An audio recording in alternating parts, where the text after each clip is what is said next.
Fan Eagle representing the Philadelphia Eagles by way of New Jersey. You already know, man. Shout out to my first time viewers. Shout out to my last time viewers. Shout out to the people that's viewing this video, whether religiously or in passing. Yes, ladies and gentlemen, I'm back at work. I'm back at work, ladies and gentlemen. So we gonna see what the day hitting for, man. It is nasty out here. Just got finished raining last night, but we gonna make the most out of the situation. You know what I'm saying? And on top of that, I know the day gonna be bad because I just saw a fucking bunch. I just saw a bunch of vultures on the side of the road eating the crap out of this damn bird. So I don't know if that's a good sign right there. You feel what I'm saying? So hopefully we have a good day. Let's get it, man. Make sure y'all like, subscribe, hit that notification bell so you will be notified when we go on live. And please leave your comments down below at the end of this video or during this video, depending on what you want to do. Let's get to it, man. Eagles 53-man roster, man. Um, like it. Everybody who I thought was going to make it actually made it.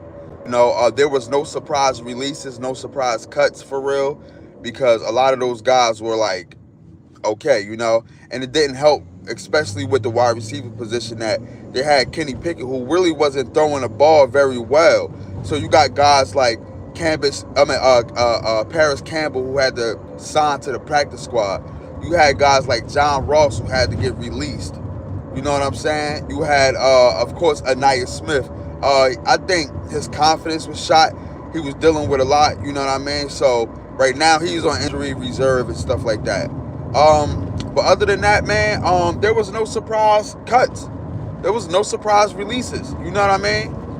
A lot of the people that we did end up getting rid of, they had to clear waivers, and we ended up signing them back anyway to the practice squad. So it was like our 53-man roster. It really was it really wasn't no surprises. Like everybody who I thought was going to be there or who I expected to be there are there now. You know what I'm saying?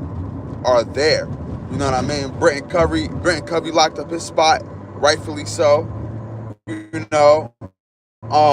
Person, and this might be like my Eagles bias, but the only person who I think we should have right after they got released is Boston Scott. You know what I mean? Listen, we had him for years. You know what I mean? He's homegrown. You know what I'm saying? Like I just wish he could have took this ride with us for real. It would have been complete. It would have definitely been complete with Boston Scott right there. You know what I'm saying? But we got everybody who we wanted to get, and we got everybody who we wanted to sign and keep on the roster. Now, I want to talk a little bit about the defense before I proceed. Right? Are my hopes on the defense high? And the answer is I don't know. So I'm gonna go with no, because I was just watching the Super Friends live stream, right? And LB or one of them made a point, and the point was like, yo,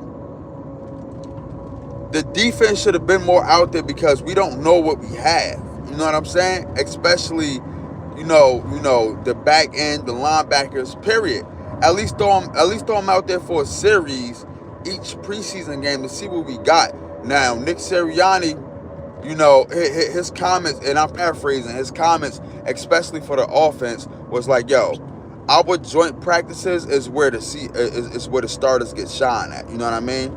But the only issue I have with that is like, yeah, our starters get more reps during joint practices, but it's still limited hitting during joint practice. It's not like y'all trying to tear each other head off, or y'all getting some real reps in as far as tackling or getting used to somebody coming close to you and hitting you and stuff like that, because that really don't happen. You know what I'm saying? Throw them out there for a series or two each preseason game. And listen, I know they're worried about injuries, but injuries can happen week 1. You know what I'm saying? Injuries can happen week 2, week 3. You know what I mean? That's just a part of the game. You still want to see what you got, especially with what we got, because we still got 2 new offensive coordinators. We still got 2 new defensive coordinators. I mean, sorry, not 2. We still got 1 new offensive coordinator, 1 new defensive coordinator. You know what I'm saying? They got their own regime and their own staff behind them that's probably fairly new. So it's like you still want to see what we got. You know what I mean? As far as like who you really want to place where? Like I feel like this, right?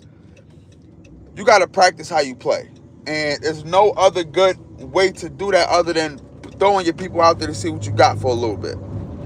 You know what I'm saying? I get joint practices cool, but it's semi-live. When you play in the preseason, that is live. That is live. Patrick Mahomes plays in the preseason. That is live. You know what I'm saying? So I just don't understand you trying to blanket some of the players when they actually need the reps. Now, if we go out there struggling week 1, you know why. A lot of people will know why. If we go out there struggling week 1, we will know why. You feel what I'm saying? And listen, if my reception is bad, you know, normally honestly, I don't even do lives during this part because of the road and everything like that. So if my reception is bad, then I apologize. But yeah, man, like, yo, going in week 1, am I nervous? Yes, I'm nervous. I'm nervous week 1. I'm not going to lie to you guys. I'm nervous because I don't know what we got. We don't know what we got. Everything is going to be thrown out there for the first time. We don't know what we got. Not even a sample. Not even a sample. We know what we got coming from joint practice, but yo, that's joint practice, bro. It's not live, bro. Like, I don't know what we got, bro. We don't know how Saquon is going to look for real. We don't know that. We don't know. Of course, Jahan Dotson got to get caught up to speed, but we don't know how just Kellen Moore's offense is going to look. We don't know who's going to be out there for Vic Fangio's defense for real, because it could be switched up. So yes, it is scary, especially when we playing in Brazil. It is scary.